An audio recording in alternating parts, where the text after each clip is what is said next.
get along. Turn this up.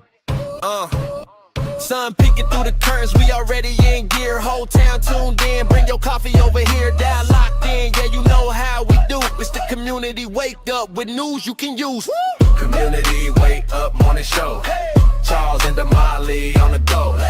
News you can use right here, right now. We break it down, put it in your lifestyle. Charles got the headline straight, never hollow. Damali got the game plan, moves you can follow. Traffic and the weather, what's popping at the school. From the block to the boardroom, we keep you in the loop. Yeah. Community wake up morning show. Charles and Damali on the go. News you can use right here, right now. We break it down, put it in your lifestyle. From the front porch to the car bustle, keep it light, keep it real, keep the hometown muscle. Turn it up, let the whole crew know you rockin' with the community wake up morning show.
No sound, so we want to make sure.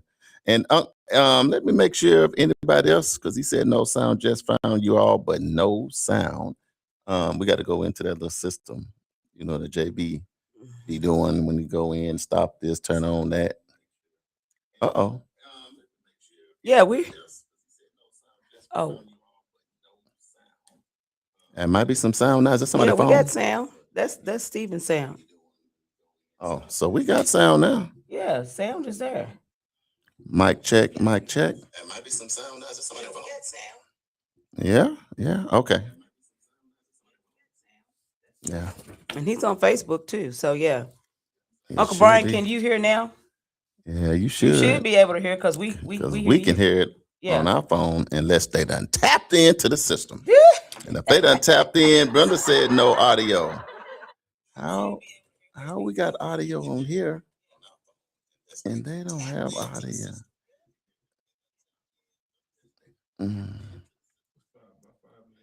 Mm-hmm. Yeah, that is something because we can hear it. 5 Oh, they times said we can 5. hear you now. We can hear you now. Okay, Okay, so it takes maybe a minute Yeah. to circle around. I think it might be a good idea to just start from the top. Okay. Just start from the top. You think that'll be good? Yes. Okay. All right. So I think we got sound now and we are all good. So today we want to welcome you to the Community Wake Up with Charles and Damali. I am Miss Damali. And I am Charles. So we're here to deliver news you can use, culture and conversation that moves the community forward each and every morning. Today, our theme is sustainable living. We will be providing listeners with valuable information about our theme and what it means to community. And the goal, as always, is to inform, empower, and to connect community every single day.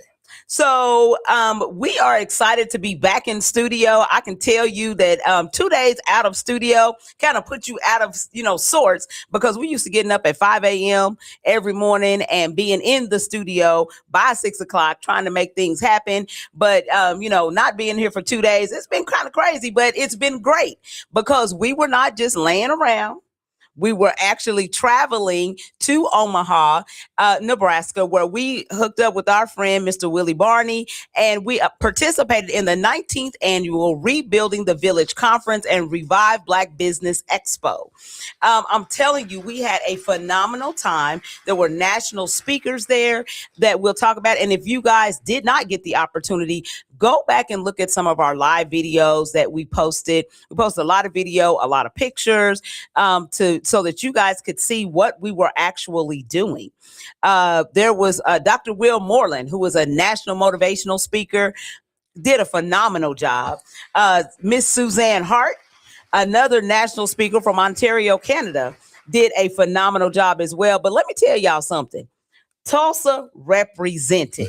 Right. I'm telling you, Dr. Ebony Johnson from Tulsa Public Schools. We had William Tisdale of 2020 Management. Charles was on a panel. We had Dr. Andre Perdue, Vanessa Hall Harper, our District 1 City Councilwoman, Christy Williams.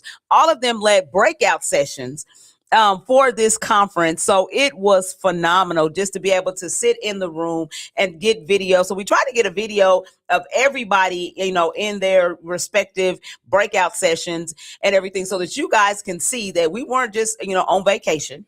Right. And we want to appreciate y'all for tuning in on NYCU.FM radio station. Thank you for tuning in to KBOB 89.9 FM, where we get to tell our story our way. And thank you for everybody that's tuning in on YouTube, the official World One Development news you can use. But y'all got the best seat in the house on this Bounce Back Monday, right here live in studio with us. We miss y'all while we were gone. Damali done gave y'all a quick little snippet on what we were doing, but it's nothing like home. Exactly.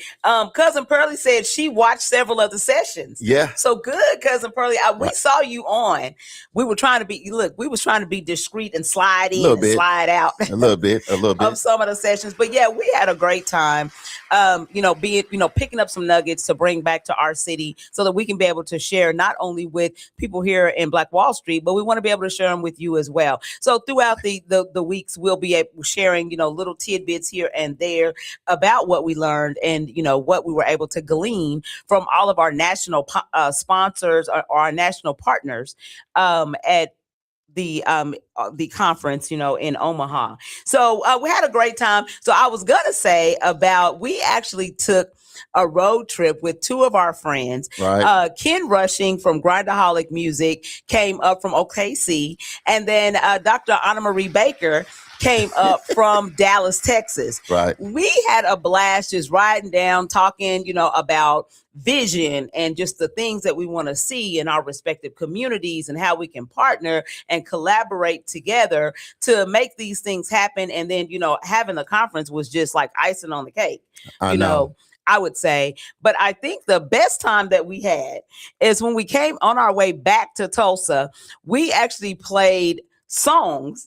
Right. We did a throwback. And we're like, what you know about this song? So everybody got it, and we passed the phone around and everybody got a chance to play a song. Oh my God, we had the best time ever singing. Man, it's, from time to time, you forget about those little things. It was a time back in the day when we were not getting on no airplanes. It was all about the road trips. All about the road trip. Because I don't think, how long was it before you got on your first plane? When you think about it, when you remember the first time you actually. I was an adult. I mean. That's what I'm saying. Yeah, So I was probably in my 20s. I think the first time I flew I was in my 20s. on a plane, I was probably 21.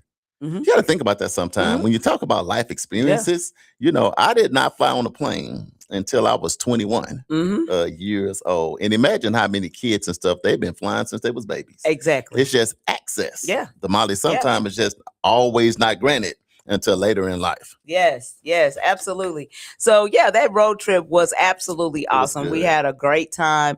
Another thing that happened over the weekend on Saturday is OKC Thunder. Yeah. Beat the Lakers. Yeah. So now we're 3-0 in that series. They're going to be playing tonight. Let's see. Let's look at our little sheet here. Yeah, they're gonna be playing tonight in LA, and I don't know. I got this weird feeling it's gonna end up a gentleman's sweep. I think LA gonna pull off a close win tonight. Mm-hmm. But I think when they come back to Oklahoma City, that's gonna be a wrap. If I was the Lakers, I would just stay in LA. I wouldn't even waste my time coming down here because it's the worst. It's kind of like going home for a butt whooping. Your mama done already told you. When you get home, you're gonna get a whooping. Right. So when they leave LA, they can pretty much be like, when y'all come to Oklahoma City, right, it's over. And you're a grown man, and they just telling when you come to Oklahoma City, you're gonna get a whooping. Yeah. Now LA, you gotta remember now, the Thunder and the Lakers are both my teams. Right. But I'm going more for the Thunder because I live in Oklahoma and I don't want no smoke from none of y'all Thunder fans because y'all get kind of irate around here. So I understand when I'm living in somebody's house, then I got to have great hospitality as well. But no, I it's the Thunder fan, because I'm more a LeBron James fan than a Laker fan anyway. But I think it's just the Thunder's time. My only concern about the Thunder is Wemby because Wemby out here going crazy, slapping people, you're elbowing folks, we're gonna talk about that on the crash. He's going crazy, yeah. But anyway, nevertheless, I think the Lakers. If they get swept, it wouldn't surprise me because this Broom's in LA too. But I just think that a person like LeBron. I think that he gonna empty out the tank, right? And he only can do it once. Yes. See, if he was younger, you can empty the tank every night. But I think LeBron will empty the tank tonight and do something special, and they'll get a win. But when they come back to Oklahoma City, they're gonna get beat by 50. Wrap.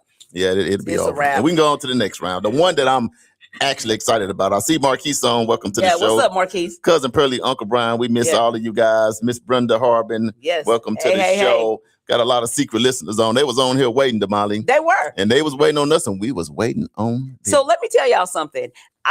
We always acknowledge the secret listeners. Oh, yeah. We don't know who they are sometimes, but we know that they're there. Right. We can see that they're there. Right. They think we can't see.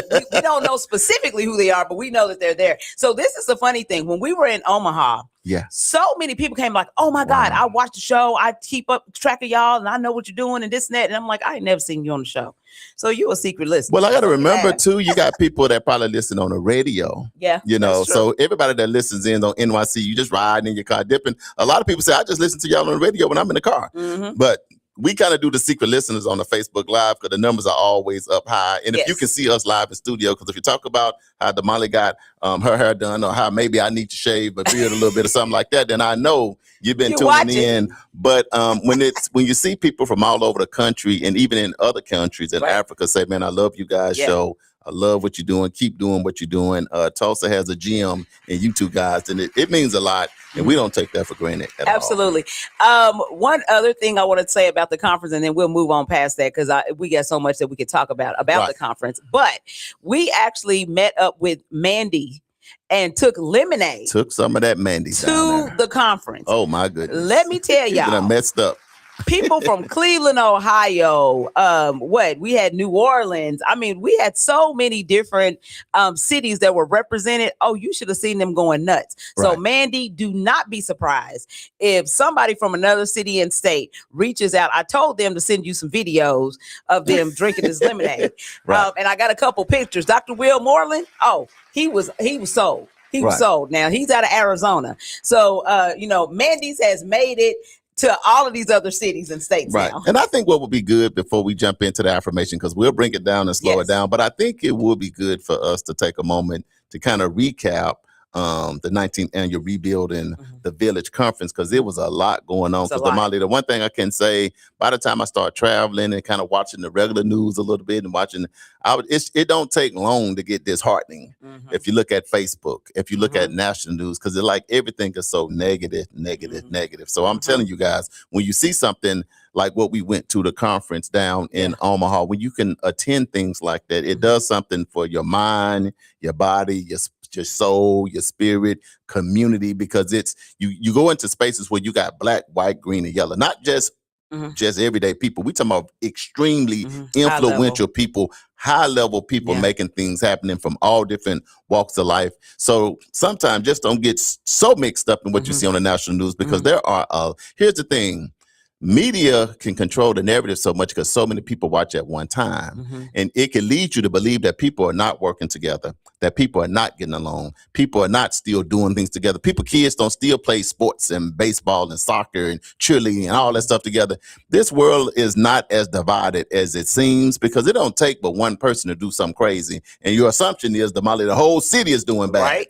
And so what I'm learning as I travel, it's a lot of people in our country and in our world, Damali, that really want to work together, Mhm. that want to see the American dream be the American dream. So when you think about being us to be able to go road tripping, Right. to go to Omaha, how did you kind of unpack your feelings and emotions about the in-depthness and the intentional things that we did in Omaha? Well, the one thing, and you just said the word, the one thing that Willie Barney stresses is that it has to be intentional. Got to be intentional. Everything that we do has to be intentional. We have to make a decision that we want to work together.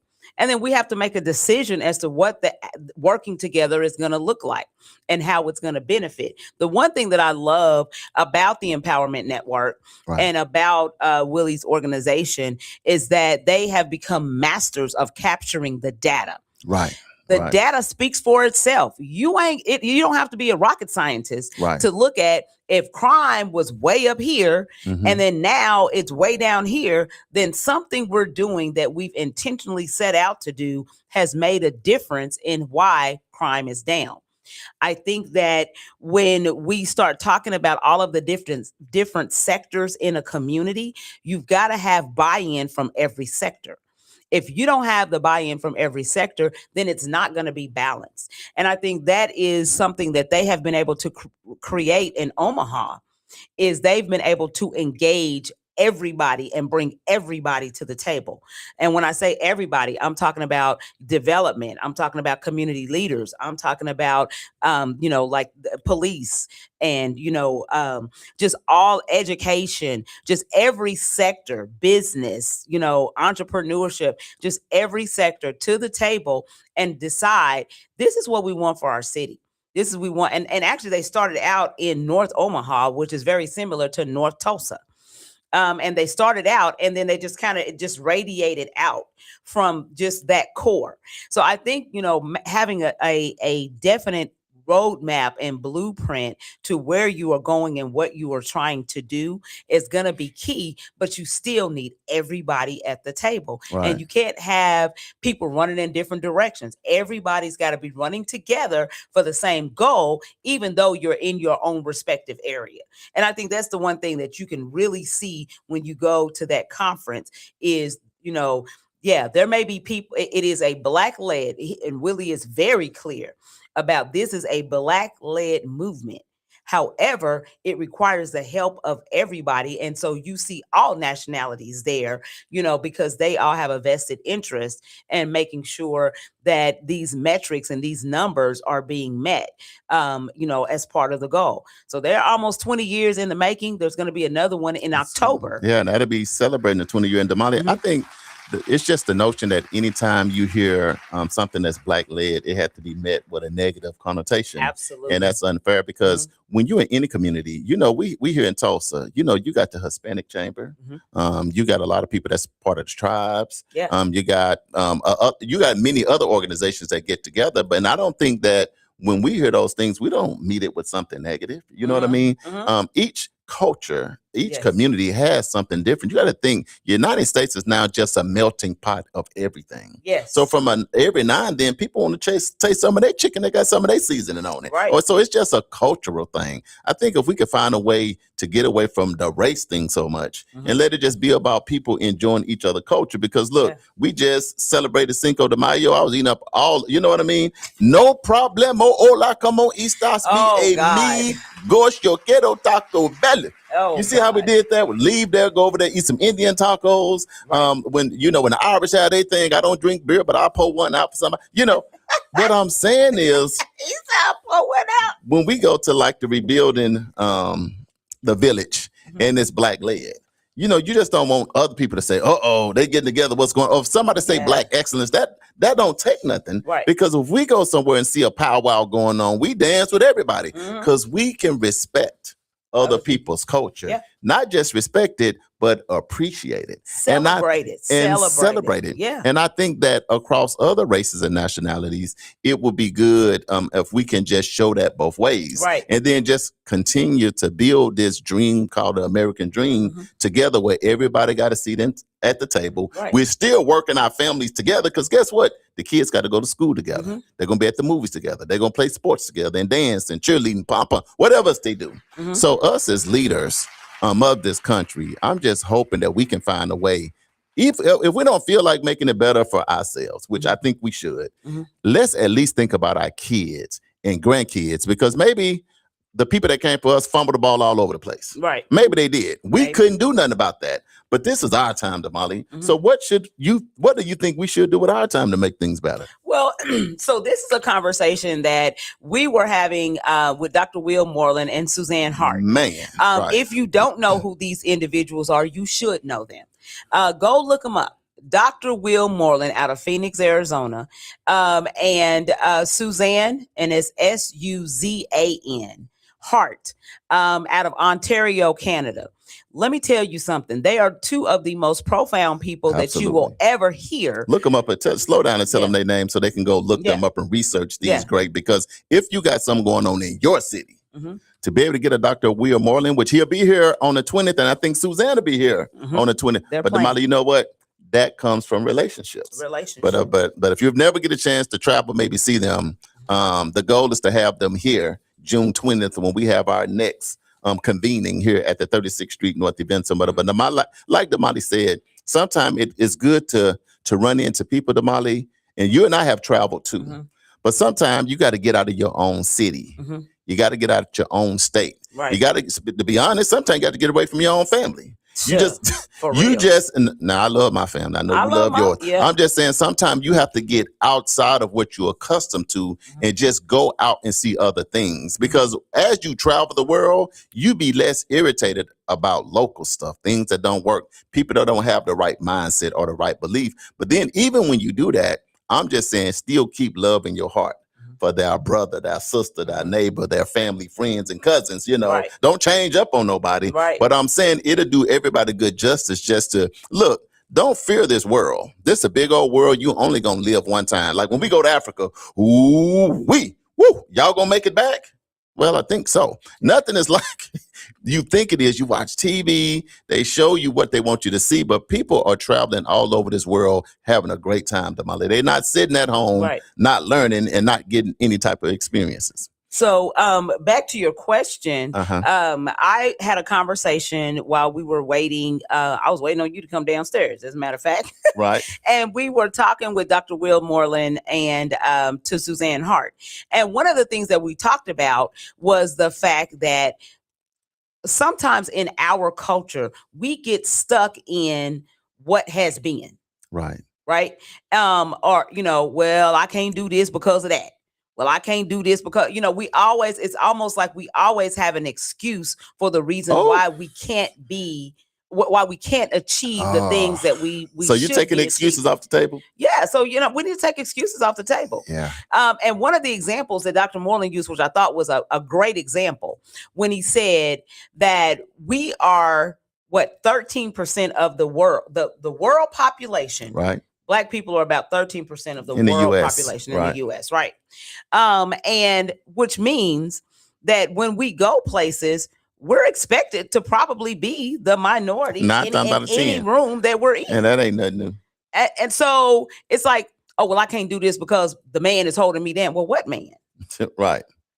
Go and do whatever it is that you want to do. Go and be successful, and stop creating excuses for why you're not doing what you should be doing. Let me tell you something that has always been around this quote, which is not even cliche, is the mind is a terrible thing to waste. That part. So everything gonna start with you and your own mind and your own belief. That's right. Because of some of the when you think of some of the people that we look up to, if you look up to a Michael Jordan, you don't know his struggle before he became MJ. If you look up to Oprah, you don't know her struggle before she became Oprah. If you look at a Tyler Perry, you don't know these people's struggle, but look into their lives. They are examples. The people that you kind of look up to, that you're like, man, that you maybe aspire to be, go look at their story. Yes. And look at what they went through. Yes. Mentally, how they had to overcome certain things, because we're not saying that we do not have hurdles and that our race is not harder or a little more difficult. We're not saying that.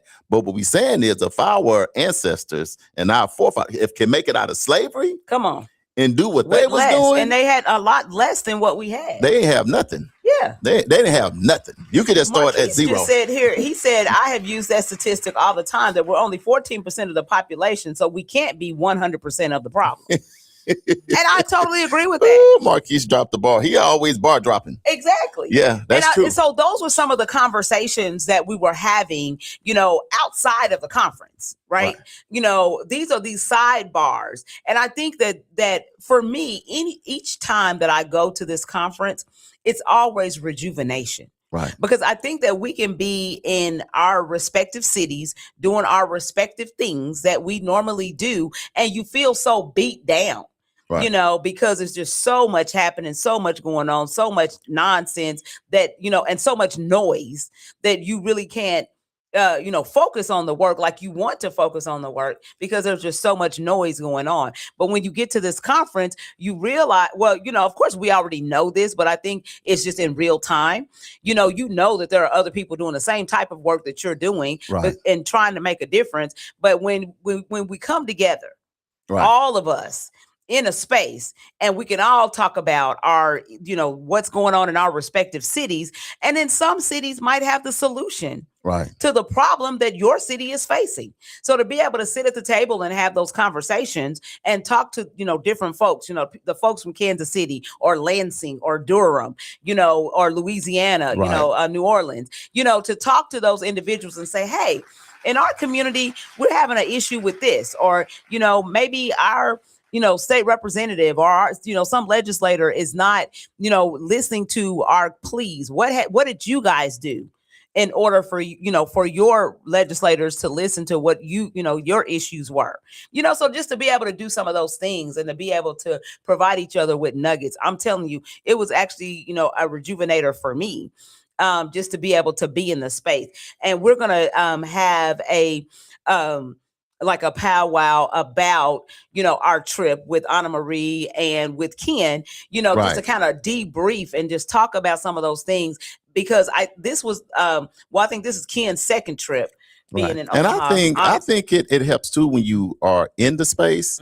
Is sometimes you may come from your community where maybe you got so many challenges getting it done. But I'll say before you go to a convening or a conference like this, the first thing you should do before you get there is just try to clear your mind a little bit. Because I know sometime in your community, when you got so many people coming against you, then you feel like you can't never get nothing done. Right. But your issue may be when you land in a place like Omaha, when you get people from around the country, then when you're talking to a man and he's like, well, I'm doing a $200 million development. Then it makes it very difficult for you to start saying about all the stuff you can't do.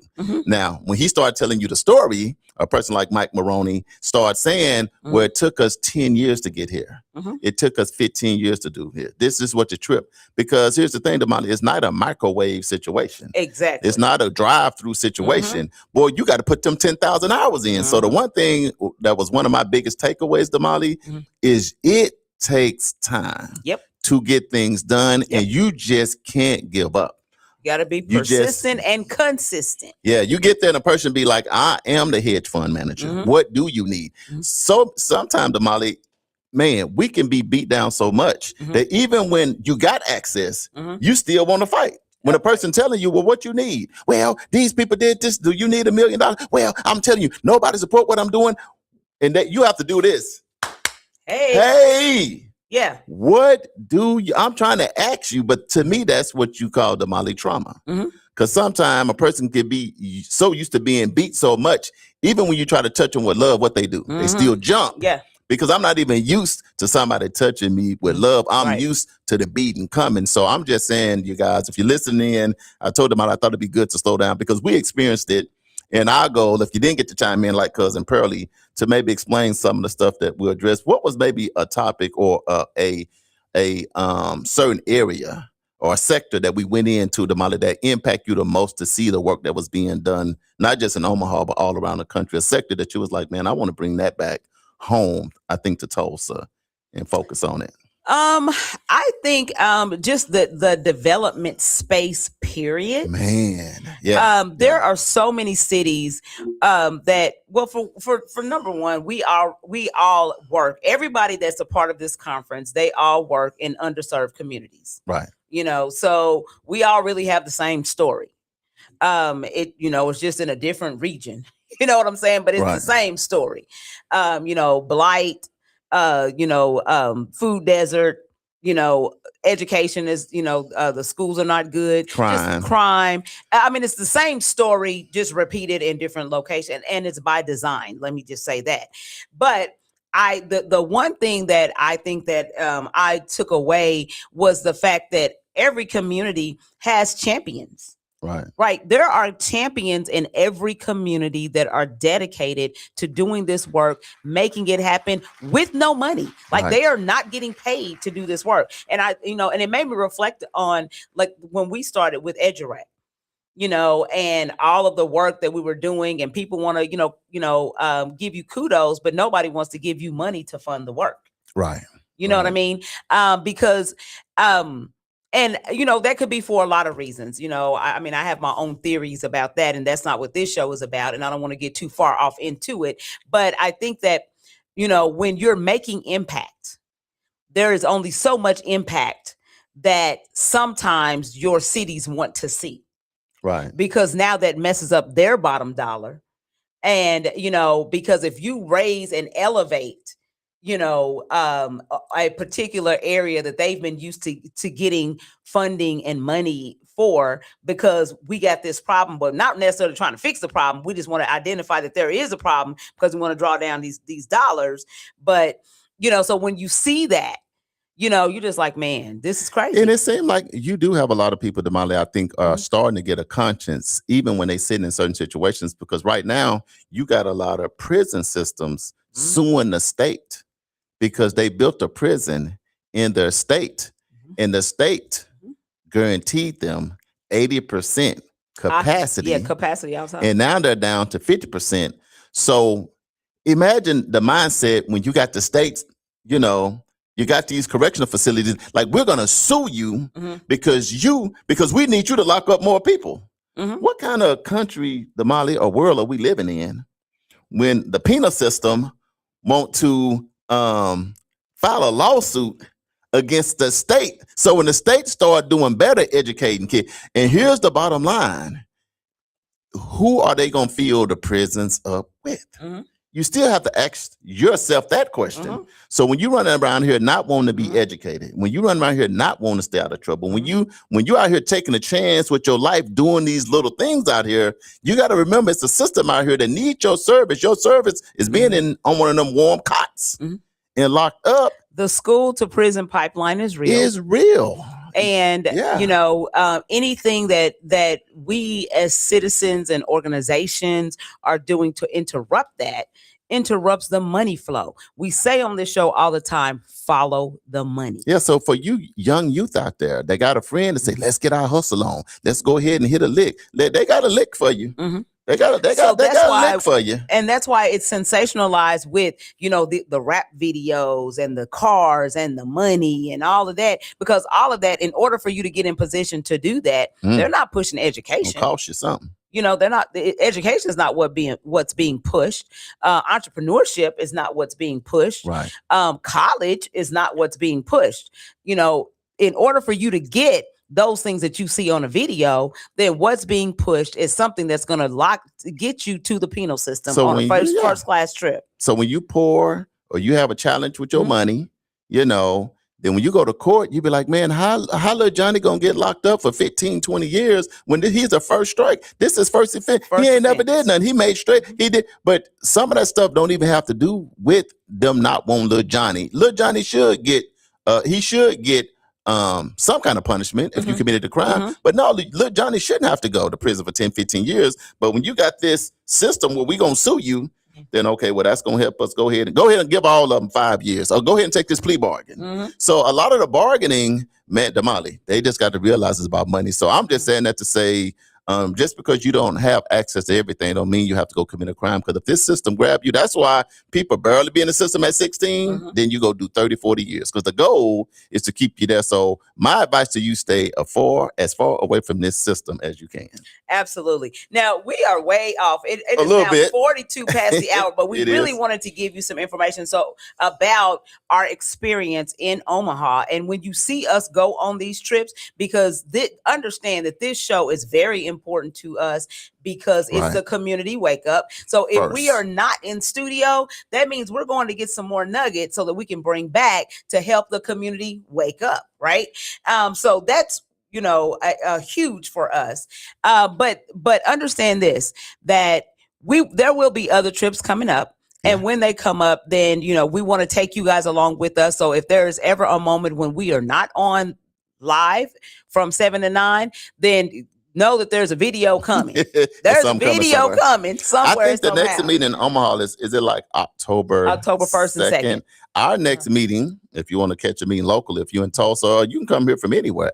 Axel and Pearly, June 20th. June 20th. We're going to have a super important meeting here. We're going to have minority developers and builders. We're actually going to have the city of Tulsa here talking about permitting, some more housing. And then we're still going to address like education and crimes and the employment space and all of that stuff. Because the thing about World One Development and the Tulsa Empowerment Network is our biggest thing is moving the needle. Because there's been many meetings and so many convenings, and I'd be tired, to be honest. So Damali and I are going to be super intentional that when you come, that we can do something to help you move the needle, like get a house, get a car, get a credit, get an account, get into college, get scholarship, get some money, get some development. We want you to walk away with something tangible, because we don't want you to feel like you ever wasted your time. Absolutely. Even though it only be a couple hours. And so before we get, you know, so far away, we want to send out prayers to the family and friends of District 1 City Councilwoman Vanessa Hall Harper.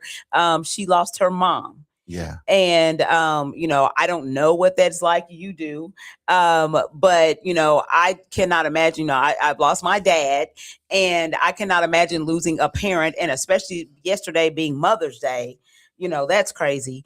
But, you know, we want to lift up, you know, her family in prayer, you know, that they get through this, this awful season Right. that they find themselves in. And, especially with everything else that's going on, because it's election season and all of that. So I'm sure that, this is very challenging for her, but, prayers to her and her family, her daughter, Absolutely. and, all of that, because we know a lot of the family members, so just, prayers, just make sure that you just are lifting them up. Right. Absolutely. Yes. So, all right, let's go ahead and do our affirmation. All right. We're 45 minutes into the in, but hey, we just want to let y'all know when we traveling, man, we grabbing nuggets and gems Yes. and we bringing it back to the house. Yes. So come yes. Okay. So, of course, our today's theme is sustainable living. So we're going to go ahead and jump to the affirmation. And this is what today's affirmation says. First of all, we're going to breathe in and breathe out. Breathe in and breathe out. So today's affirmation says, I build a life that is healthy, balanced, and sustainable. So let's break that down. The first part says, I build a life. That reminds us that life is something you create intentionally. Wasn't that our theme? Intentional at the conference. Not something that just happens to you. Building a life means making thoughtful choices, creating healthy habits, planning for the future, and being consistent over time. That was another key point, consistency. In plain language, you're designing the kind of life you want to live. The next part says that is healthy. Health includes physical health, mental wellness, emotional stability, and spiritual well-being. It means taking care of yourself so that you can function at your best. The next part says balanced. Balance means not allowing one area of your life to overwhelm the other. It looks like balancing work and rest, caring for family while caring for yourself, making time for peace, growth, and responsibility. Everything has its proper place. And the last piece says, and sustainable. Sustainable means something you can maintain long term without burning out. It means building routines you can keep, creating stability, living in a way that supports your future. You're building a life that you can continue and enjoy over time. So the bigger message is this. This affirmation is about intentional living, long-term wellness, balance and discipline, and protecting your future. Because success is not just about achieving something quickly, it's about building a life that stays healthy, meaningful, and strong over time. When you live intentionally and sustainably, you don't just survive, you create lasting peace and stability. And this has been today's affirmation. And this affirmation was sponsored by Theater North. The Colored Museum is the next play that you want to see. And our very own producer, Mr. Stephen Keys, will have a role in that play. So we're going to take a quick break and then we'll be back. It's the Community Wake Up with Charles and Damali. Y'all stay locked in. We'll be right back with more.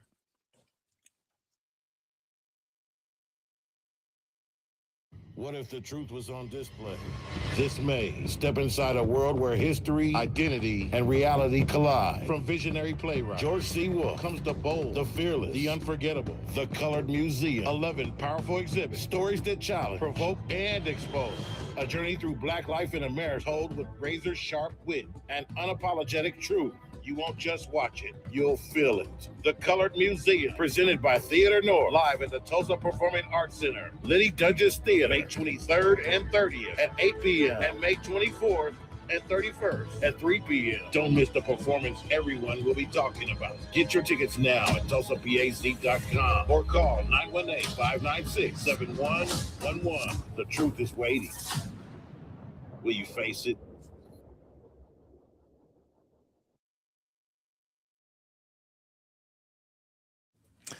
Welcome back to the Community Wake Up Morning Show with Charles and Damali right here in Tulsa, Oklahoma, home of Black Wall Street on Greenwood. We are so excited to be back here live in studio on NYCU.FM radio station. The ratings on our radio stations are going up. We helped those ratings this weekend because we listened to the radio show all the way to Omaha and all the way back. You also locked in and tuned in, and we're syndicated locally on KBOB 89.9 FM over there with Uncle Bobby Eden, where we are able to tell our story our way. School is almost out, so if you would like your kid to have something good to do, to not be out here getting into trouble, help them to maybe consider joining the Juice Radio Show, where we allow high schoolers to get into this media space. They can learn all about this radio thing, what's going on. They'll be able to do positive things in their community instead of having all that idle time. Uncle Bobby will jump them in a van, take them to Memphis, take them to DC, take them to Atlanta, take them around, let them see some outside of just their own community. And every now and then they even go abroad to places like Africa. We also on YouTube, the official World One Development News you can use, but you got the best seat in the house. You're in here with Damali and I, Damali and me, us sis. We sis. I'm making up all kind of new words for the dictionary. Anyway, Damali, how are you doing on this bounce back Monday? You're finally back here on the air. Are you feeling pretty good about it? I am doing well, and I am so excited to see so many people who are tuning in. I see Lamar Burks is on. What's going on, Lamar? Of course, cousin Pearlie Newton. She follows us everywhere we go. What's up, cousin? Yes. Uncle Brian says, good morning, world. Time to make the donuts. That is. It is. It is. William Como Jones is on. What's going on, William? Barbara Moss is on and Miss watching. Moss, welcome to the show. Of course, Marquise Dennis follows us everywhere we go. With them gems. Yes. Uncle Brian says, I flew on a plane at 6 months old and didn't fly again until I was 12 years old. Have flown several times since then. You were asking about when was the last time? Right. Brenda Harbin is on. Martisha Chow says, good morning. What's going on, Martisha and Miss Brenda? Princess Osborne is on. Prentice, yes, he's up. What's up? And he's in here. Uncle Brian says, I'm so glad you bring such positive news about our community, because the negative naysayers always bring the hateful negative news shaped in a way that only one race is being positive, while they show everyone else as bringing positive. Not positive to the table. Thank you for what you do. You are so welcome, Uncle Brian, and that is why we started the community Wake Up. Jeremiah Blackwell is on. What's going on, Mississippi in the house? Soror Angela Michelle is on. She says, good morning, family. What's up, Soror? All right. Jeremiah says, morning, village. Yeah. Emmanuel Cole Barnes says, good morning, family love. What's up, Crash? We miss you, brother. Yes, absolutely. Shanita R. Good is on. Hey, Shanita, welcome to the show. Cousin. That's our cousin right there. AJ is on. Mr. Energizer. Yep. Hey, our Arkansas ambassador. Katina Walker says, good morning. Good morning, Katina. Marquise, we already read that comment. AJ said, I missed some, but I see. We glad you I was see. Blind, but now I see. Ambrose Stevenson says, good morning. That part. Let's see. Siobhan King is on. She says, June 20th. Got it. Got it. Lock it in. Lock it in. Rosalind Williams is on, and she says, NARAB is with you. Hey, look, NARAB is an example of great things happening, not just in our community, but them suckers pull up on a bus on you. Sure will. They went to 8 cities. Don't play. They'll be pulling up again. Yes, that's right. Uncle Brian says, beautiful affirmation. Thank you so much. Cousin Pearlie says, great affirmation. I missed it last week. Ambrose says, great affirmation. I like that one. Good. I'm glad. And AJ says, great affirmation, Damali. So thank you so much. We appreciate that. And so we're going to talk about our Monday morning crash outs, and y'all let us know if y'all crashed out. If you crashed out, don't lie about it now. Okay. Now I'm going to say I did not crash out because I had a phenomenal weekend, going to Omaha and back. So no crash out for me. What about you? You crashed out? Did I crash? You know what? I did not. It was a great weekend. I thought I was about to crash out because the storms was hitting. Yeah. The hail was dropping. I said, if this hail get on my car. So I had a pre-crash out. But the storms just kept moving as we drove in. And so by the time we got back to Tulsa on Saturday, all of it had moved out. Yeah. So we didn't even get one drop of rain. Nope. But nevertheless, no, I didn't deal with no crash on our side this weekend. Well, let me tell you who did crash out. We had some. Wemby was ejected from game 4 of the Spurs versus the Timberwolves because he crashed out. I got to talk to our producer, Stephen Keys, about that, because that's his guy. He said he was a mom. He said he cut his hair off. He'd been hitting on the drum. So I got to get with Steven to say what happened to your guy. Because yesterday he forgot about the moms. And he was like, elbows in there. move. I'm like, Wemby, What is going The on? Look, monks did not do him any good on yesterday. here's the thing. Here's the thing. A lot of times when people are like a LeBron James and Yeah. you have that star power, Yeah. you don't understand that the beat down comes along with star power. People want to rough you up. They want to be Man. physical. And Wimby said, you see how little these arms are? You see Right. how little my ankles are? Right. I ain't putting up with all of He this. said, So not today. I think You're going to catch these bows. but then Wimby got to understand too, in the playoffs, the games It elevates. They elevate. It means more. So people fouling, they're not giving you them lift. They're not letting you No. showtime because all the showboating he was doing, Yeah. he didn't have to put all that up. Because in the playoffs, the game gets very physical. Yes, Because it does. when you lose too many games, you're in the off season yeah. now. Yeah, you said But that out. nevertheless, so he was ejected. Yeah. You know, in the Sitting first locker half, room and that may have caused his team to lose. to lose. Yeah. And here's the thing: you never know when the momentum of a series may change. So, if nothing else, Yeah. Wimby, you're a young player, so we just kind of having fun with you. But Yeah. nevertheless, Wimby, if you're listening to the community, wake up when we tell you this part, man. You got to keep your cool because you don't want to cost your team. That's Y'all had the game under control. Y'all could have had the Minnesota Timberwolves out of there, but what you've done now gave them life. You done Mhm. got kicked out, so Minnesota won the game. Yep. You probably can't play the next game. Yeah. So the Probably Timberwolves may pick up on that game while you're on the sideline. Mhm. Now you're gonna come back to the game angry, shooting the ball. You might get to shooting the ball. If you have one off night, guess Yes. what's gonna happen? Yeah. It's over. Now you're gonna find yourself at home with me and Damali. You come in with us and be a person on the wake up. Root for the Thunder. You can be rooting for the Thunder with us because in life, Damali, sometimes we don't count the cost Mhm. of our action. And I think that's part of him being 21, 22 is he maybe didn't count the cost of his actions. Yes, So hopefully absolutely. it don't cost him because I do want to see San Antonio and OKC on this crash course. But hey, it's the NBA. You never know. You know somebody else who crashed out? Who else crashed out? All the 76er fans. Man, they should have. I could have crashed out with them.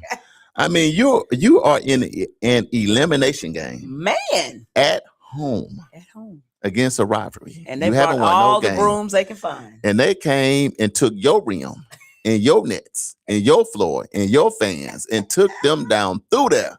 Took them You know what I'm talking? Took them down Mhm. through. I mean, like they went ahead. It was just like practice. Yeah. The New York Knicks went to Philly and practiced Right. with them. I think they won by 25, 30. They probably could have won by 50. Right. They pulled the starters in the third quarter. Mhm. So in my mind, I was thinking, Philly, y'all should have just let Boston come on. So I don't know Right. what happened to Boston, but if all you're going to do is show up and get swept under the rug, Under the rug. that don't make a lot of sense. So they didn't show up at all. Nope, No fight not at all. At all. Uncle Brian said he crashed out Friday and Saturday morning due to some bad fish he got.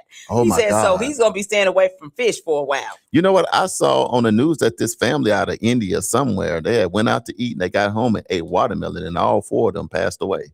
What? And they From said watermelon? they said the stock from watermelon just dropped to the bottom. Oh, That's the my one thing God. about us. If we hear about anything in death, we stop. Yeah. You know, true or false. Right. So I don't know exactly what happened. They talked about like maybe rat That's your favorite poison. thing. That's you Yeah, love yeah. watermelon. Now I'm watching it. I'm They done like, scared me. I'm like, how you get inside yeah, of the watermelon, but a whole family that's crazy. I didn't hear that. That's got taken out. Just look it up. yeah. Yeah, and Our producer said he's gonna get back in that mode. He just needs to meditate. You got to remember, he's a fresh monk. He's fresh. He knew. He monk- knew to this. Not true to monkness. it. Yeah. He the newest monk. Right. I know the monks are unhappy with him. Okay. They probably gonna call him all the way back up to the They're like, mountains and "Get put that back up smoke here. over his head. Get Get back this up to the top of incense." this mountain. Yeah. We don't do that, man. Right. We relax and meditate and let the outside forces be with thou. Okay. But Wimby said, I ain't got time for that. I'm finna elbow somebody in the throat. Because them licks kept hurting him, so he couldn't take it. Oh, that is funny. David Donald Jones just joined. They said, "Good morning, family. Good What's morning. going on? Good morning." So let me ask you this. After we done got into the second round, who you still got the money on to win the NBA championship? the Thunder. You still why you rolling with the Thunder? Because first of all, I love the team. I love the energy that they bring to the game. I love the fact that they are totally unbothered. Right. You know, they just kind of play their game. Now, every now and again, now Wimby is a problem. Yeah, Wimby. I'm gonna say that Wimby And he is fighting. absolutely And he fighting. He giving you the bowl. Yeah, But Wimby is a problem. just because he just tall and lanky and he just in the way. And here's the thing too, when you can, what a Thunder still have, they still a young team and show their youthfulness. Now Shea Butter, he an old man. He been here 2 times.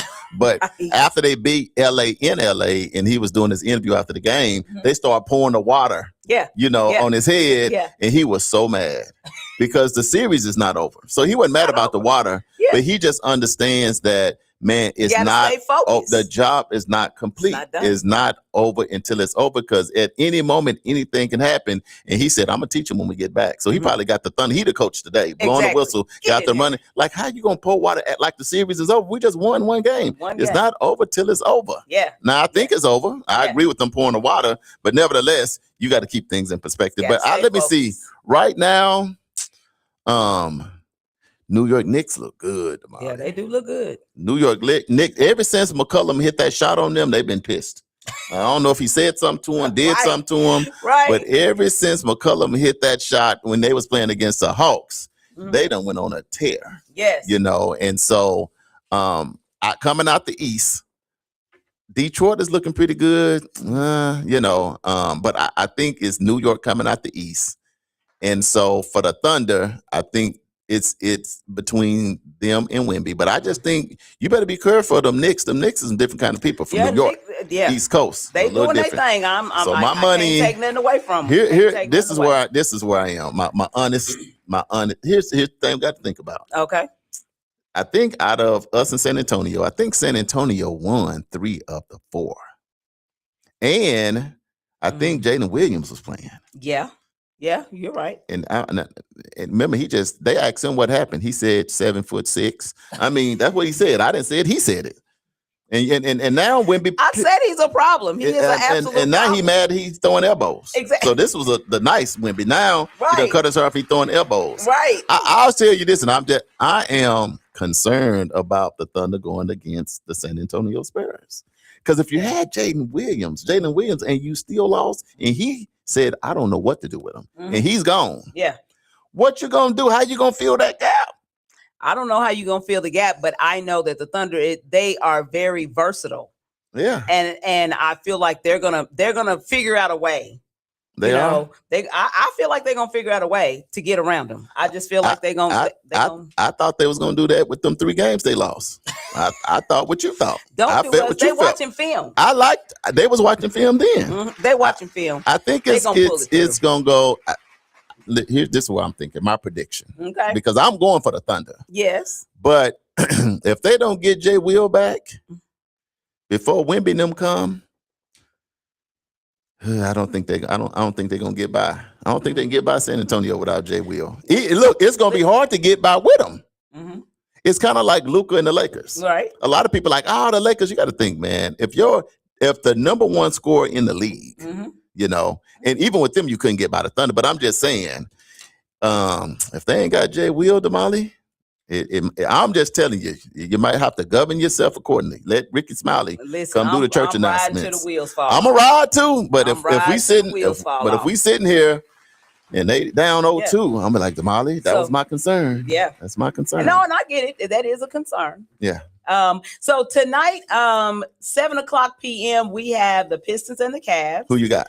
Who you got? You know what? Who you got? Who you got? You know what? I think the Cavs are gonna pull it out.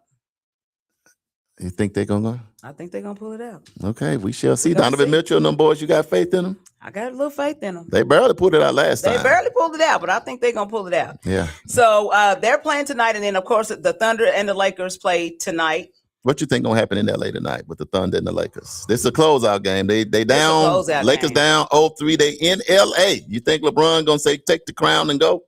You know what? I think that they probably will win a game. I think they'll probably win because LeBron ain't gonna want to go out like that. I like LeBron. He ain't gonna want to go out like that. So I think the Lakers will probably win tonight. But then the next game, the Thunder gonna be like, nah, let's get them on out of here. What in every game, this is what I've noticed. The Lakers have been in every game. Right. But to me, it's kind of like the Thunder know we got another gear.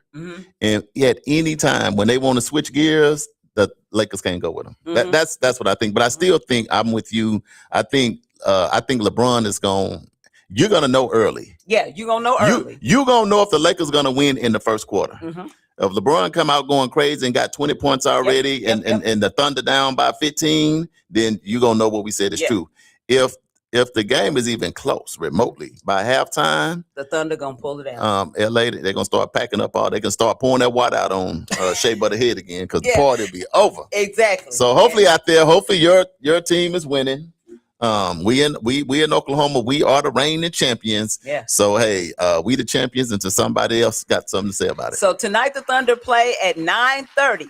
It's a late Central game. Standard Time. It's a late game. I'm gonna watch it till halftime. I'm going to bed. I ain't messing with y'all no more. I got to get up for the wake up. 5 come early. It come early and fast. Okay, so today we're talking about sustainable living, and so this is our definition what sustainable living means in a community. Right. It means making healthy, responsible, and long-term choices that support people, protect resources, and help the community thrive now and for the future generations. It also means it's living in a way that takes care of community today without harming the future for tomorrow. Well, I'm going to add, because Damali, here's the thing. I'm glad everybody's on. The times we're living in are a little tougher now because we got to admit what the reality is. Yeah. Don't mean you can't make it. Right. But at the end of the day, the unemployment for minorities, for black people, can I just say black folks, go and get it? We here on Black Wall Street, is up 14%. One of the largest employers of African Americans was the government. And I want to say 300,000, I mean, a whole lot of jobs was lost. And with all this DEI stuff and all of that, that's on one side. But on the other side, you got this innovation movement going on. You got the AI movement going on. You got this entrepreneurship where people are pushing money out for maybe areas that people weren't accustomed to even being a part of. Damali, I'm just going to say, get your hustle on the side. Because with AI and a lot of stuff is going on, I'm just want to say a lot of jobs are just not safe. You see what happened with FedEx, what's going on with UPS and some of these regular jobs, even hospitals. Right. So you're going to have to start making some adjustments because we're talking about sustainable living. Right. And I think now being able to just be locked in, because you got to think most of the time, if you got a government job, I'm locked in for 30, 40 years. That's going away. A lot of those jobs like this, man, you got these... They talking about a huge percentage of jobs that we have right now, Damali, currently are going to be going to robots. And that's just the reality of it. So you're going to have to, when we have these trainings here, when we talk about AI, we're not going to say AI just going to take your job, but you're going to have to lock in to see what's going on. Because when you talk about sustainable living, what you going to do with these gas prices? How your car feeling? What you going to do with grocery prices? Listen. What you gonna do with insurance prices? Yeah. So I think sustainable living is being challenged in 2026, unlike it's been challenged in many years. What are some of the halftime adjustments you making, Damali, to make sure your living stays sustainable? Yeah, I think that we need to understand that, some of the things that we are used to doing or accustomed to doing, you're just gonna have to scale back. Period. Ooh, got to scale back a little bit. You got to scale back. And so that's what I'm looking at doing is scaling back. So some of the things that I've done to make sure that I'm just talking about personal sustaining, right? But, that's still something that we need to do all the way across the board. And actually, we've been doing that in our businesses as well. So, you take a look at your finances. Right. And it's like, do I need all that cable? Not really, because really I only watch HGTV and this. So I can just really cut that cable bill down. You know what I'm saying? Right. Or, do I need this much insurance? Or shall I, maybe I should price check to see, who has the better rate, because just because I've been with X company for 15 years, that doesn't mean that they have the best pricing right now. Right. And Charles is a king of doing that. And actually has done that for years. And I kind of patterned that after him. But now that the economy is getting crazy, then it's like, I better start, making sure that I'm counting my pennies just a little bit better. Because if not, then you'll end up losing what you already have. And then it's going to be 10 times tougher to get it back. See, that's what you said. Now, if you go down, it's hard to get it back. Normally, man, I'm just going to grab another job. I'm just going to do it. But see, a lot of those things are going away. So you said something big right there is if you're not making the adjustments, if you miss it, then when you need to re-up or do something, not re-up like that. Now that kind of re-up. Y'all hold up on that re-up. I ain't telling you don't do that. Don't do that. Don't hit the streets on them now, but hold on. what I'm saying is, it may good. I've done this myself. It may be good to just look at all of your revenue, look at all of your expenses, and let Damali said your cable bill sometimes can be crazy. Yeah. It can be $300-$400. Do you really need that? You got 8,000 channels. You watch 5 of them. Exactly. So you can go and say, okay, instead of spending 4, maybe I can cut that 400 or 300 down to maybe 150 or something. But now you do that number times 12. Damali, you might have to go back old school. You might have to go carpooling for a little bit.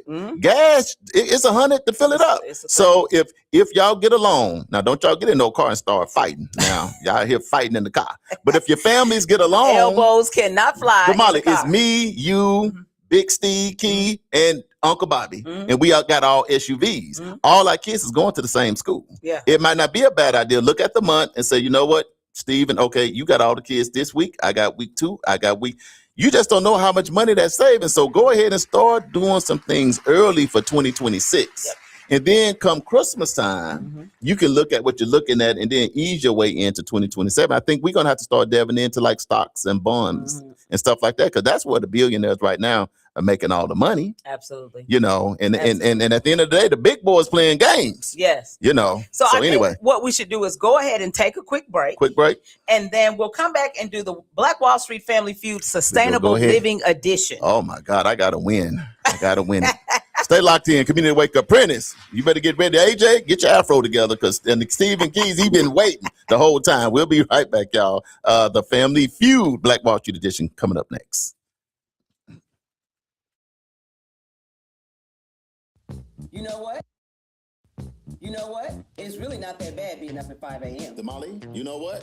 You're absolutely right. The only thing better is we on 5 days a week. 7 a.m. to 9 a.m. It's the Community Wake Up, our brand new morning show. Right here on NYCU.FM. And simulcast on KBOB 89.9 FM. We got your Black History Trivia. We got your medical report. Don't forget the police report. Your local, national, and international news. Always the latest on upcoming events. The Divine Nine and HBCU check-ins. And most importantly, we can't do it without you. And make sure you join us each and every day. It's the Community Wake Up with Charles and Damali.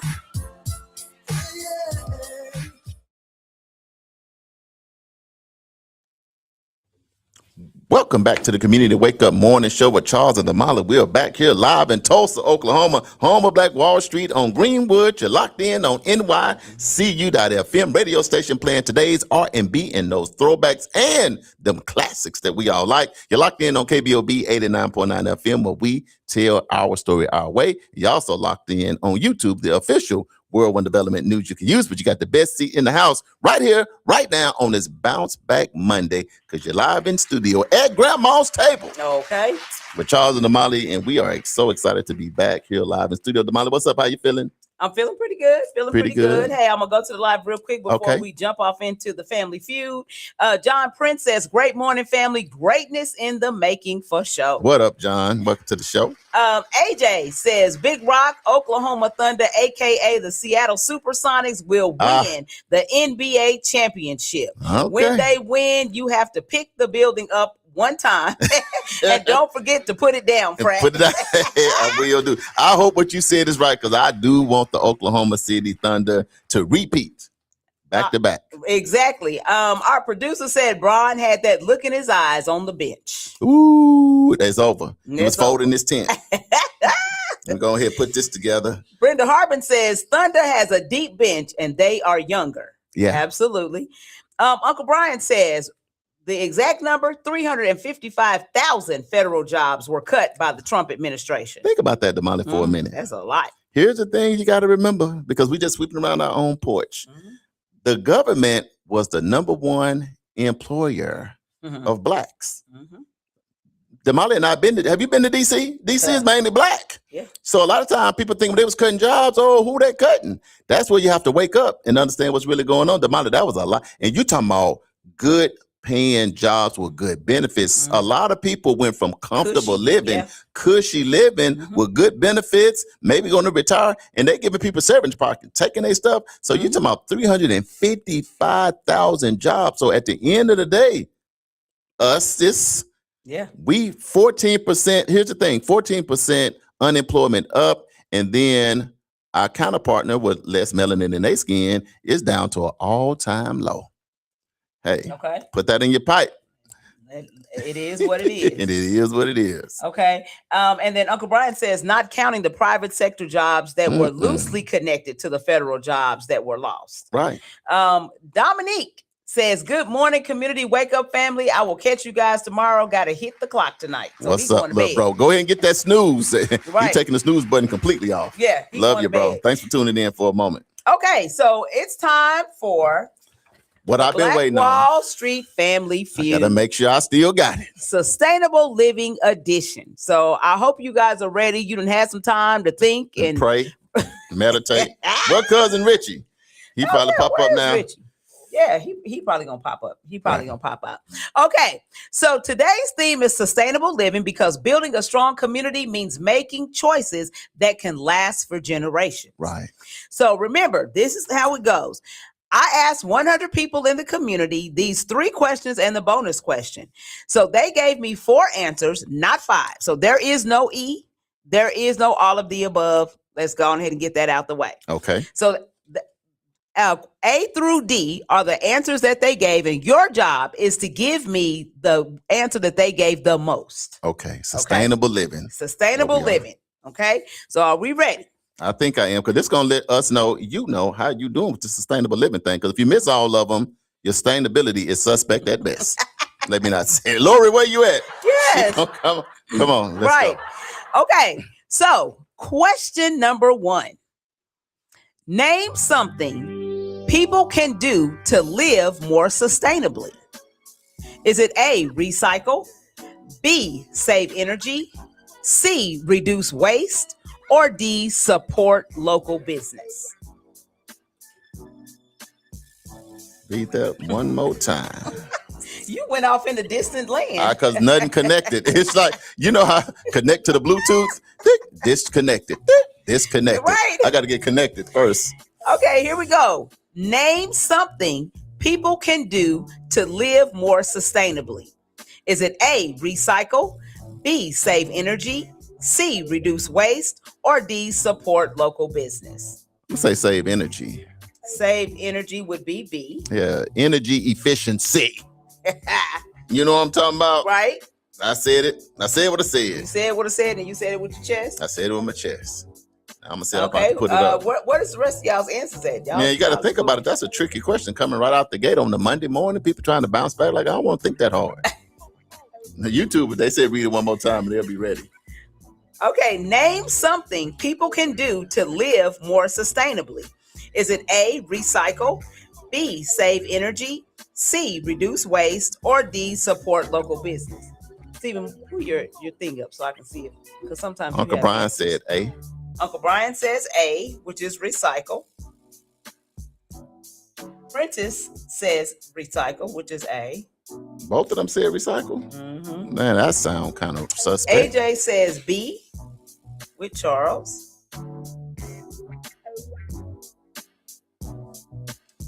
Steven says A, or says B. Marticia says C. Somebody say D. We got them all in the box. John Prince says read. Read one more time. Name something people can do to live more sustainably. Is it A, recycle, B, save energy, C, reduce waste, or D, support local businesses? Marquis says A.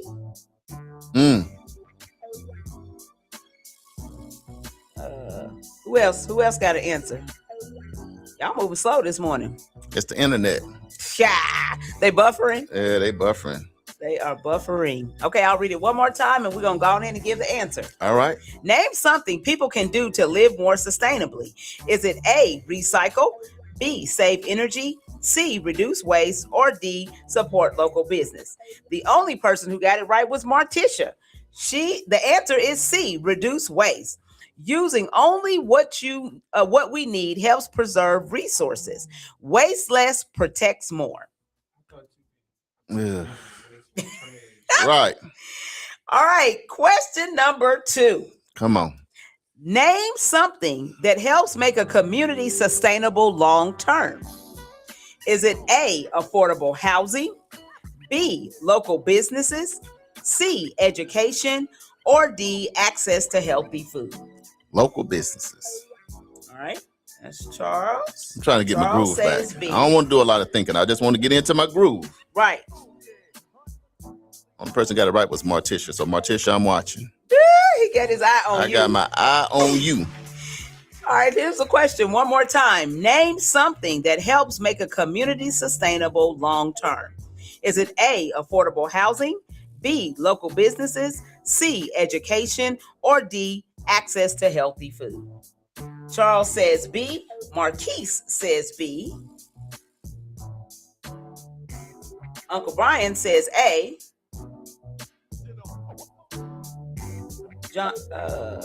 Marquise, Brian, Charles.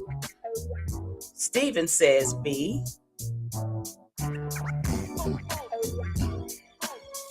All right, who else got an answer? Martisha says B. Brenda says B. All right, going once. Uh-oh. Going twice. AJ says B. This is the B movement, ain't it? John Prince says B.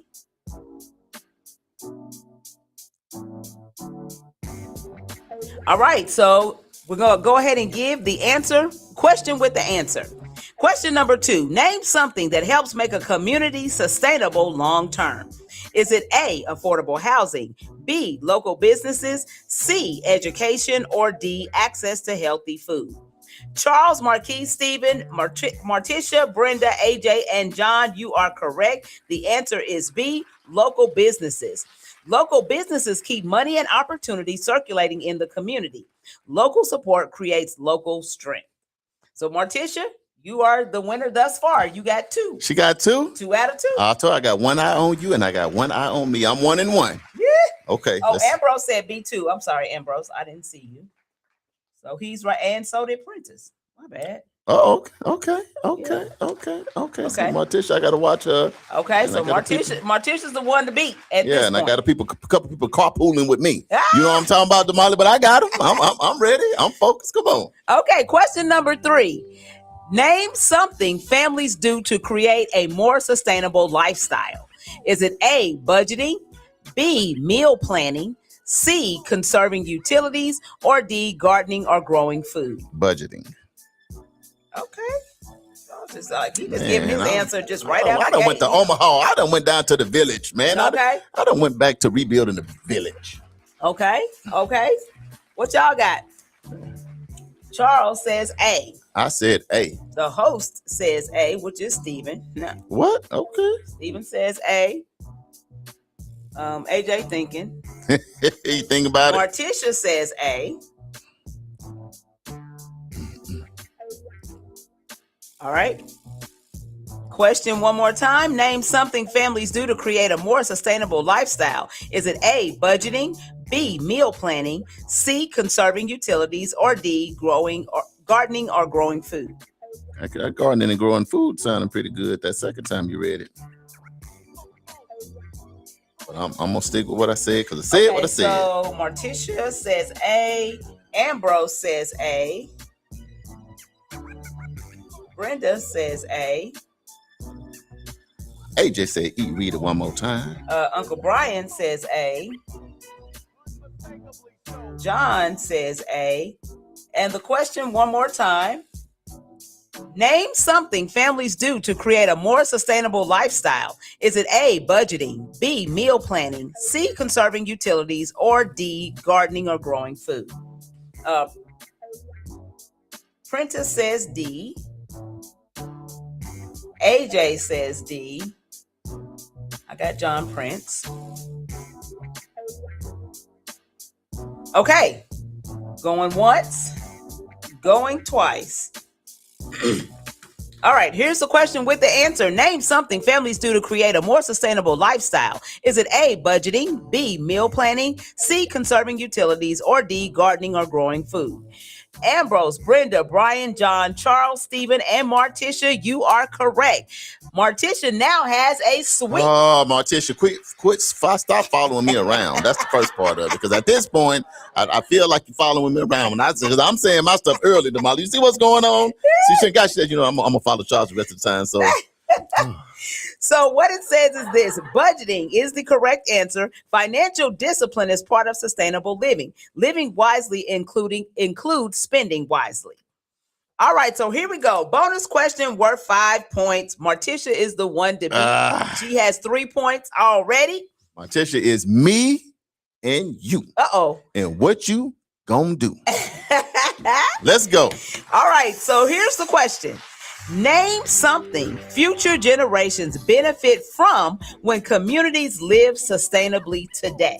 Yeah, that's a hard one. Is it A, cleaner environments, B, financial stability, C, better health, or D, more opportunities? All them right. Can you read it one more time? Because I can't say what Martisha said, because then I'm just going to be the first one to lose. AJ said I passed out. I know. I passed out with you. I'm glad it's difficult because I feel like I can steal it now because Martisha, I think she's like, oh, man, Damali, you got me. Okay, name something future generations benefit from when communities live sustainably today. Is it A, a cleaner environment, B, financial stability, C, better health, or D, more opportunities? Prentice says A. Prentice said, I ain't got no time for this. I said what I said. Prentice said, and if he right there. We all in one pack together. Did he get the last one right? No. Oh, well, no, you in the rear. But he make a comeback. It's all about the bonus at this point. Okay. I think it's D, but I'm gonna change my answer if Martisha say D with me. You say you think it's D. Yeah, but if you read it one more time, I can tell you for sure what I think. Okay, so the question is, name something future generations benefit from when communities live sustainably today. Is it A, cleaner environments, B, financial stability, C, better health, or D, more opportunities? John Prince says D. Yeah, I'm holding with Uncle D. Brian says B. AJ says C. Martisha done fell out. Martisha done passed out. She like, man, because the worst thing is to get all three and then get to the last one and be like, ooh, some reaching at my ankles. Martisha says B. Oh, we finna see. I'm staying with D. She said B. I said Brenda D. Brenda says D. And we finna see. Oh, no. Yeah, Martisha says B. Yeah, okay. I got it right. Brenda says D. I'm sticking with my D. If it's D, I am and still oh God the champion. All right. Going once, going twice. Oh, you got it. Oh, Stephen ain't said he. Marquise fell out too. Marquise, what happened to you? Yeah, Marquise said, I'm out of here. He got the first one wrong and took off. He said, I ain't putting up with this today. I'm trying to have a good day on this Monday. Right. What you got, Stephen? Okay, one more time for Stephen. Name something future generations benefit from when communities live sustainably today. Is it A, cleaner environments, B, financial stability, C, better health, or D, more opportunities? Oh, yeah, Brian and Martisha. Okay, Stevens. They all wrong. What Charles got? He said D. What is it? More opportunities. He said what Charles got. Question with answer. And the new champion. Answer. I can feel the crown on my head now. Name something future generations benefit from when communities live sustainably today. Is it A, cleaner environments, B, financial stability, C, better health, or D, more opportunities? Charles, John, and Brenda, you are correct. So Charles gets the steal. Charles is the winner today on today's Family Feud. I feel thou crown on my head. So what it says is more opportunities. Sustainable choices today create possibilities for tomorrow. Today's decisions shape the future. So the bigger message is this: sustainable living requires responsibility, balance, planning, and community effort. Black Wall Street was built on a system designed to support and sustain the community economically, socially, and culturally, because when communities think long term, they don't just survive, they create a lasting legacy. I would like to do a little small speech. Oh, God. I just would like to say thank you to all that participated. Y'all were great competition. To Martisha, who was my greatest threat. Where now I'm gonna send everybody into the off season like my Lakers gonna do tonight. And I just want to thank y'all all for participating. And on Tuesday, between 7 and 9, you have opportunity to get this crown that I got on my head with all these diamonds. And so y'all all have a blessed day. We're gonna leave the show now. We're gonna go off at 8:30 because I don't want to hear about nothing else because I'm feeling pretty good right about now. But anyway, I'm just playing. Good game, Uncle Brian. I know you got something to say, but today was just my day. Tomorrow That might be is your funny, day. not the speech. Look, I'm representing 15 cities that showed up in Omaha. Not you know what I mean? the speech. I went to the 19th annual Rebuilding the Village. I can't show up back to my village crownless. So at least for the day, y'all oblige your boy just a little bit. So I'm crowned for today. Uncle Brian said Charles stole it again. Gag. Let's go. Great job, John. John also got the bonus right. Yes. Right. All right. Okay, so let's see what is next. Oh, no. I got to do this. Black Wall Street Family Feud was sponsored by Gibbs Shopping Center and Reflection Event Center. So if you're looking for a space or a place to host your wedding or special event, then you can contact Tracy Gibbs at 918-780-7335. Damali, when you think about this sustainable living, and then you think about the times we in 2026 when we have to look, we got grandkids. Oh, yeah. You know, you got kids and then you got grandkids. How does it kind of make you just feel as a person in this country when our country is in this kind of state? But it's what our kids and grandkids got to come up in. You know how our parents and grandparents and great-grandparents went through some things that we felt like they got a lot of things done that we would not have to experience it. But the last time I checked, the National Guard is still in Memphis. We went to Memphis like a year ago. And you know, when you think about the sanitation workers and the National Guard was there, and now in 2026, some of these same things, does it make you feel like sometimes it's just like a dream world? Are we trying to go back in the past? What the heck is really going on when you think about it? I think that because they are erasing history, you know, maybe some of the signs that we would recognize, this next generation is not recognizing, right? Because they don't know it's a thing. That's why it is incumbent upon us to make sure that we are teaching Black history. Right. We are speaking Black history. We are going back to storytelling, because storytelling was how the folks that came before us, that's how they passed on information that we needed in order to be successful. Now we depend on social media. Right. We depend on, you know, the news. Right. We depend on things that are created by other folks that can be swayed and skewed to give us false narrative and false information and a false sense of security. And so we've got to get back to one, Black media, because, you know, and Black media that tells the truth, not conspiracy theory and all of that. We got to get to a place where information is being put out there. We're not telling you what to believe. We're saying, hey, this is the information. Go check it out for yourself. And so once we do that, then I feel like we've done our part. And I feel like that this next generation won't be confused.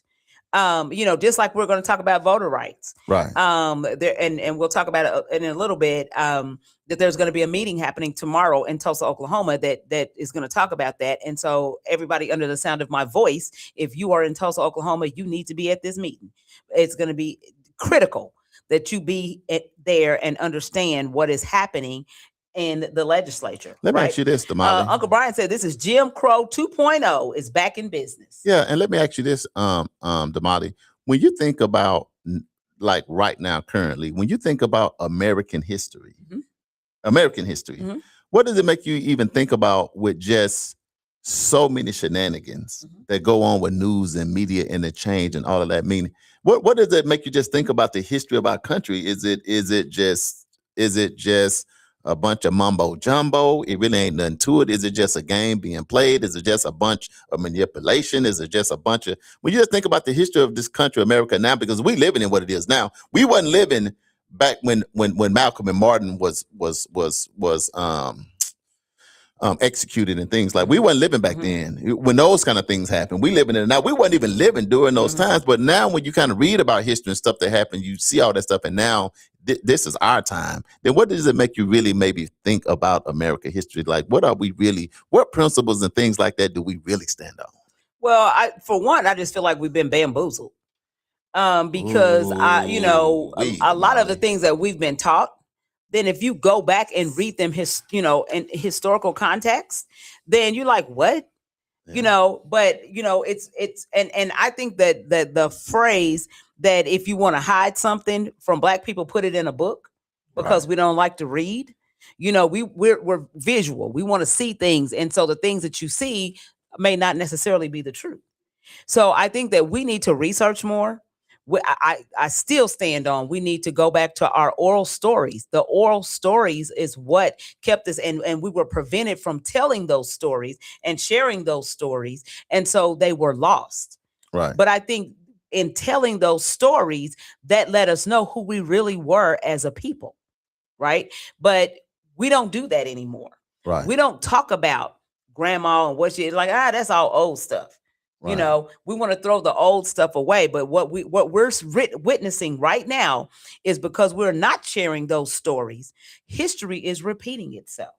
We're redistricting, we're redrawing boundary lines.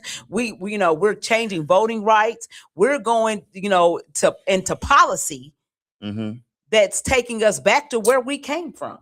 All of those marches on bridges, the Edmund Pettus Bridge, and all of the things that happened, all of the lives that were lost, all of the people and the bodies that were dumped in, lakes and rivers, around this country for us to have certain rights. All of those are being repealed. We're going back to where we came from. At least trying to. Or they're trying to. And so if we don't get it together, we're going to end up in a very dark place.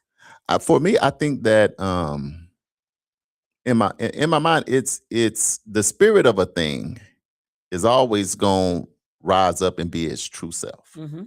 So what America was built on in the beginning is what the foundation is. Oh, yeah. So irregardless of what people try to say and do and the smokes and mirrors and all of that, it's not going to matter, because the spirit of a thing, meaning it's original, whatever it originated from, right, it's always going to rise to the top. Right. So even though when you try to cover it up and make it like it's roses and flowers and all that, you really can't do that, because the evilness or the goodness, either way, but it just seemed like in America, it must have been built on something that was not solid. Right. Because no matter how you try to do it to get it right, the nature of the thing is always bubbling up. It's going, who you really are. With a real Slim Shady, just please go ahead and stand up.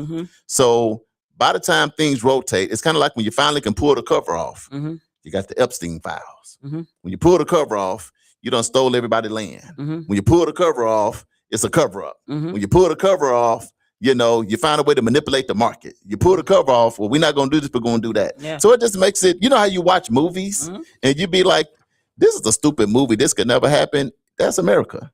You know how you see a stupid movie with dumb stuff happening all over the place, and you be in it, you're like, this could only be in the movies. I think the movies are more the reality of the world than the actual world.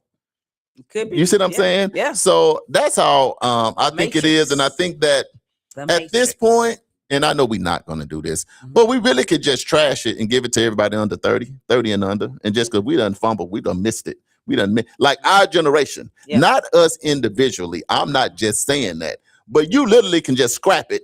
Everybody in leadership, president, all just scrap everybody and just take this country. I would feel better today if we took this country. Anybody over 30, let the 30 and under run it, because we ain't doing nothing. And It's we too much can't do nothing. racial tension, prejudice, and it's too much. It's set on the haves and the have-nots instead of creating a lane where everybody can find their place, right? Because there are some people that don't want to be an executive. Because what I think what happens is when you think about if you go back to school, there's no color in friends in kindergarten. You just having a good time. It's till you get into the American way that you lose your way. America gets in the way. Yeah. So if you could just cut that off and let the young people that get along in high school, middle school, elementary school, they could get the country better on track in my mind than we can, because we just end up so tainted and have so many harsh feelings and so much resentment. Because think about how many times you've been misused. How many jobs have you had that somebody came in, shouldn't have had your job, got it? So your decision on stuff always a little tainted because you can get mad. How many times have the police officer pull you over and maybe made you do something that you didn't like? So it's just as we live our lives and we have all these different things that's going on in our mind, I think it makes it too difficult for us to reset. So you know what I mean? To really ignore the thing, Damali, to really even believe the country can even really do anything. I think the kids, like when I talk to my daughter, these young people, it's like they just ignore us. They're like, man, these old people don't know what the heck they're doing. They're like, I can't wait till they just get out the way. And I think it's rightfully so. You know what I mean? But I know that's kind of deep just to say that. But to be honest, when you sit and think about the example that we're giving to the next generation, trash. And that's true. Is all that it is. So AJ says, before integration, we were taught Black history in all our Black in our all Black school in the Black community, and we all know why the current administration is trying to erase our Black history. The truth will never be erased, and that's facts. Here's the thing. Truth telling has always been passed down from generation to generation to generation. There was always a storyteller. So can I say this? In the village. People like you, me, your mom, and people like AJ, a lot of, we know what the true history of this country is. You know, so we can, when we see the news and the media and that kind of stuff, we know what's really going on. It's all like Jedi mind trick stuff. Because when you really ain't got nothing to bring to the table and you done stole everything, then we know what a thief look like. We know what a liar look like. We know what deceit look like. So at the end of the day, Damali, it's a lot of people that really know the foundation of this country. It's just at the end of the day, you got to figure out how to do what, and you just got to wait out certain things, because you know at the end of the day, it's only going to be one thing that's going to actually raise to the top at the end of the day. And it don't matter how much people think is whoop one day, or you know how one minute you think because you got thousands of people on your side that you're going to win. That's not necessarily true, because sometimes all you need is what, 300? Or sometimes all you need is 300. And 300 is enough. And 300 trying to do things the right way. Because at the end of the day, you better have God on your side. That's right. All right, I'm going to read Uncle Brian's comment, and then we're going to go ahead and do the Black history trivia on sustainable living, okay? All so right. Uncle Brian says the 1964 Civil Rights Bill is gone, and now it's not about race, but now it's about money and power. And now we have to go through another American Revolution before the USA will halfway back in business, be back in business. So it's kind of like just being in Tulsa thinking about the massacre. People be like, let's just get over it. That's no different than when it was slavery. Let's just get over it. But we know if you live in Tulsa, what was done, that ain't been that long ago. It's somebody still living. You, in your mind, news can make you think, man, that was so long. It's still somebody living. That when we had the most millionaires per capita than anywhere in this country, right here in Tulsa, Oklahoma, that wasn't 200-300 years ago. It's a person that's still living right now that was during that time. Right. But you can't do some stuff like that, try to change laws, not honor nothing you're supposed to do everything wrong, and then all of a sudden tell your kids, we have always been great, and we've been smarter, we've been more educated. That's a lie. That's not what the truth is. Yeah. So that's why I'm thinking that just like with the massacre here, it's no different than American history. There's people out here that know the truth about what this country is and what it's not. It's just that will we finally one day, in my mind, have leadership, real leadership at some point that can really set our country on a course to act, because all it's going to take, because you can see you can do a lot of good. It just take one crazy leader to make what you did good bad. Exactly. So really, it's just taking. That's why voting is going to be at the I'm end of the telling day y'all. the most important thing. You better do it this go round. You better. Nigga, you see what's happening. You better, because your non-vote it affects Gonna be all your of demise. us. It affects all of us. Yeah. But anyway, so All right, let's we're gonna go switch back. gears. So today's question focuses on sustainable living through innovation and environmental design. So here's the Black History trivia question. Which historically Black town in Oklahoma became known in the early 1900s for developing self-sustaining agricultural systems, Black-owned businesses, schools, and land ownership that helped residents survive and thrive independently for generations? Was it A, Boley, B, Nicodemus, C, Mound Bayou, or D, Eatonville? Bobby Eaton? I mean, That might be his Wait a minute. place. Bobby, you Hold ain't on, tell Bobby. us. Uncle Bobby, you ain't tell us you had a place? yeah, but hold on. Read that again. You ain't see, you ain't gonna get that by me. Read that. Which historically Black town in Oklahoma became known in the early 1900s for developing self-sustaining agricultural systems, Black-owned businesses, schools, and land ownership that helped residents survive and thrive independently for generations? Was it A, Boley, B, Nicodemus, C, Mound Bayou, or D, Eatonville? Boley. Because Charles Nicodemus says was, A. I say Nicodemus when I'm playing dominoes. Nicodemus, the ruler of the Jews. Okay. Stephen says A. You need to pick Eatonville just because Uncle Bobby. Uncle Brian says A. What is A? What you said, Boley? Oh, okay. You don't even know what he like. What is A? Well, I'm going to my history book. I don't even listen to the letter. I'm thinking about the answer. Like what am I connecting what you're saying to that? Then I just say what I think the answer is. Not Ambrose so much the says letter. A. See, when you're just saying a letter, you might be guessing. Mm-hmm. But I'm trying not to play guessing games. Not playing That's a guessing song games. too. Right. I'm like, what? You know, we I just know. had the road. What was that? Yeah, Our I'm glad- road I'm trip so- show. Right.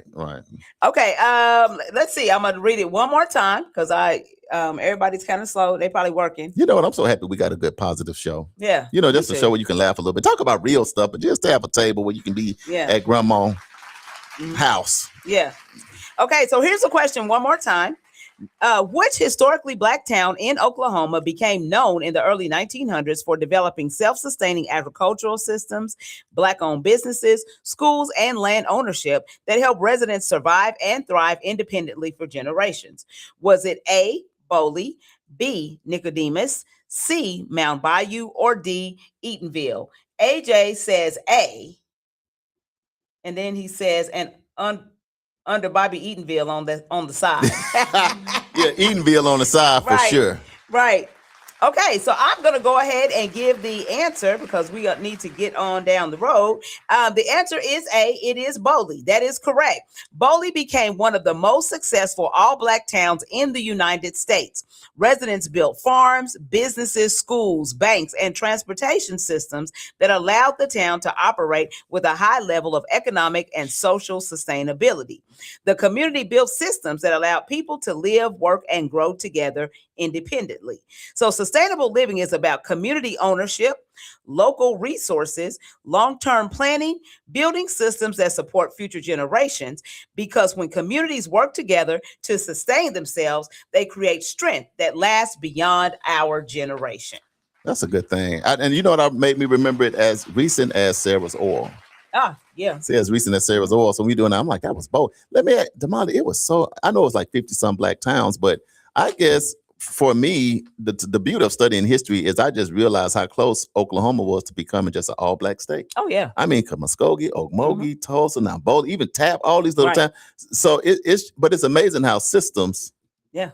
when Can systems destroy it. come in Yeah. place behind it. So it's kind of like Nehemiah in the Bible. And in Well, trickery and 2026, deceit. you got to build Mhm. and protect. it. I think the issue is we build, but I think we fell in the protection. Mhm. Or maybe it's just too much going on in the protection. But Well, I think part of it is that, when you slide in legislation and policy and all of that, Gotta vote. those were things that were really not understood. And so I think we just got bamboozled because we didn't have somebody in there that could understand what was being done and explain it in a way that wasn't trickery or it wasn't lies. You know what I'm saying? I think we got a cake that's built on Wild Wild West principles with some good tasting covering of democracy. So really what we are is a Wild Wild West, but we try to cover up and fool people with some icing.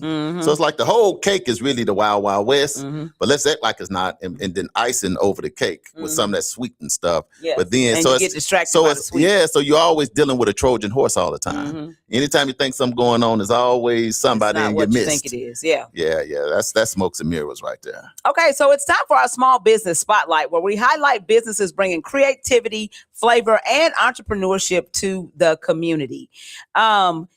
Stephen, will you go over and get me something out of that white, just one of them bags out that box, that white bag right there.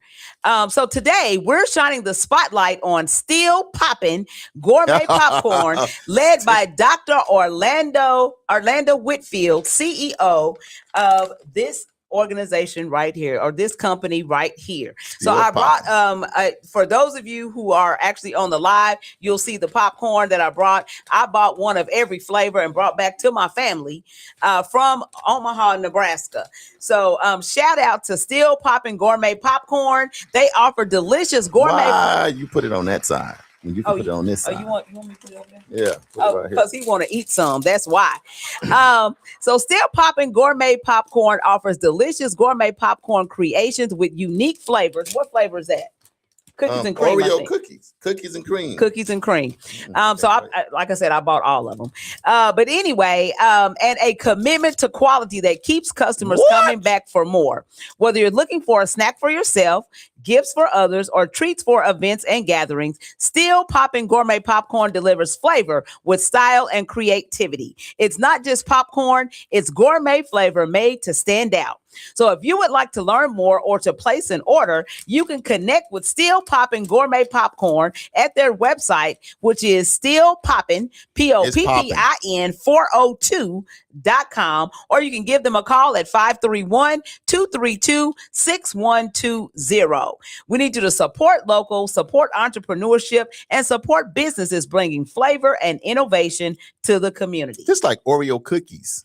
Yes. Mixed in with popcorn. It is so good. I ate about 10 of them that quick. Y'all seen them on the list. You know they ain't lying. That's still popping, baby. That's some good stuff right there. Popping Damali, popcorn. we got a lot of huge events coming up. Yep. We want to let them get their pen and pad out. We shouldn't even take a break because look, y'all, There's a lot it's time happening. to go outside. Look, get on a treadmill. Start drinking water.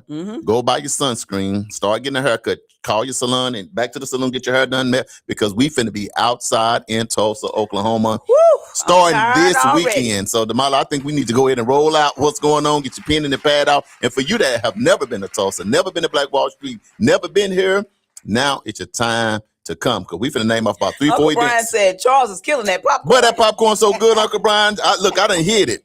I done hit the popcorn way over on his side.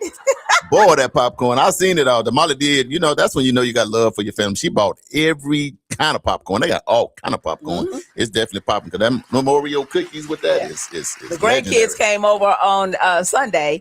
And of course, they had popcorn everywhere. They love popcorn. But okay, so let's get down to the nitty gritty right here. So State Senator Regina Goodwin is hosting an emergency meeting. Emergency. And this is why I'm saying you guys need to have your face emergency. in place. The meeting is regarding the Voting Rights Act, Medicaid, minimum wage, and scholarships. The meeting is happening tomorrow, May 12th, from 6:30 p.m. until 8 o'clock p.m. at North Peoria Church of Christ, located at 2217 North Peoria Avenue in the Multipurpose Center.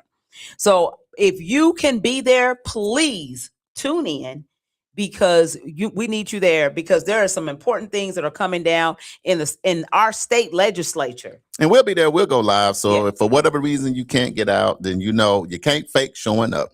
So we know some people that's not going to want to do it. So if you don't want to do that, one, you can share this live video right now. But Tuesday we'll be live in there. So just tune in, share it with people because when Senator Regina Goodwin has something, if she say emergency meeting, if she say emergency, it's one. And we gonna have to. That's why we're doing community wake up. So we can wake up. We gotta come. Oh, I gotta let y'all know. So I'm heading to the crib. heading down to Arkansas Mhm. on Thursday Yeah. because I'm gonna be the keynote speaker at my high school. Mhm. I've been gone since 1992. Yep. How long is that? 2022, 3, 4, 5, 6. I've been gone for 34 years. Mhm. So I am so humble and I am so excited to be the keynote speaker at my high school, Bearden High School in Bearden, Arkansas. Yeah. I'm going to pull up on them on Friday. Damali, I got a couple things to say. Mhm. I'm excited to encourage them kids, tell a little bit about my story, give them a lot of the gems and nuggets so they can make it. So we might be on the show Monday, Tuesday, Wednesday. I got to leave Thursday. Yeah. But we'll figure that out later. Nevertheless, I just want to say if you're down there in the Arkansas area, anywhere close, then I'll be down there. A lot of family, friends, colleagues, classmates, college teammates, all kind of people is pulling up. So y'all, we're gonna have a good time. So I'll be down there Thursday. We're gonna hang out a little bit. If you got some food, I'll come to your house to eat. Yeah. But on Friday at 7:00 at Bearden High School at a gym that's named after my coach, Coach Frankie that's awesome. Gathan. Yeah. And then I talked to my other coach, Coach Rosenberg. We was texting. Coach Perkins, I ain't seen him in a minute, but it's no place like home. So Bearden, Arkansas, I'm heading that way. Yeah. Yep. So the goal is for the Wake Up to actually be there and to go live so that you can see Charles do his speech.